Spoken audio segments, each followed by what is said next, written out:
Buddies മുടിയൊന്നും വിട്ടാൽ താടി ഷേപ്പാക്കി ഞാൻ എങ്ങോട്ടാ പോകുന്നതെന്ന് അറിയാം. ഞങ്ങളുടെ സപ്ലി ബോയ്സ് എന്ന ഗ്യാങ്ങിലെ ഒരുത്തന്റെ കല്യാണത്തിനാട്ടോ.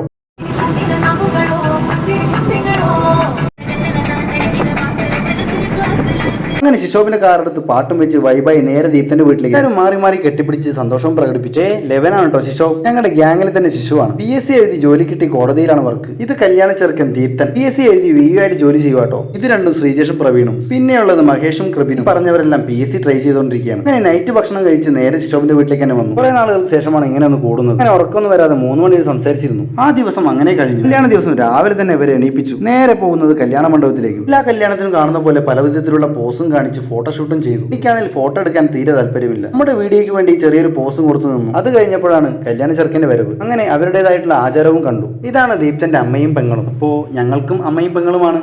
അങ്ങനെ വെൽക്കം ഡ്രിങ്ക്സും കുടിച്ച് ഞങ്ങളെല്ലാവരും ഉള്ളിൽ കയറിയപ്പോൾ കണ്ടത് കണ്ണിന് കുളിർമയേകുന്ന കാഴ്ച. ഞങ്ങളുടെ ഗ്യാങ്ങിൽ ഇനിയും 3-4 പേര് വരാനുണ്ട്. അതിൽ 2 പേർ ആർമിയിലാണ്, അഭിജിത്തും സഞ്ജുവും. ഇനി ഒരുത്തനാണ് മനീഷ്. അവൻ അങ്ങ് ദൂരെ യൂറോപ്പിലാണ്. കല്യാണത്തിന് ഇവരുടെ കുറവ് നന്നായി അറിയാൻ കഴിഞ്ഞു ബഡീസ്. കൂടെ പിറക്കാതെയും കൂടപ്പിറപ്പുകളായ ചങ്ങായിമാരാണ് ഇവർ. എല്ലാവർക്കും കാണും ഇതുപോലുള്ള ചങ്ങായിമാർ അല്ലേ ബഡീസ്? ഞങ്ങളിൽ ഒരുത്തനായിരുന്ന ദീപ്തനെ അശ്വതിയുടെ കയ്യിൽ ഏൽപ്പിച്ച് ഞങ്ങൾ യാത്രയായി. അങ്ങനെ ഇന്നത്തെ ദിവസം ഞങ്ങൾ എല്ലാവരും ഹാപ്പി ആയിരുന്നു ബഡീസ്.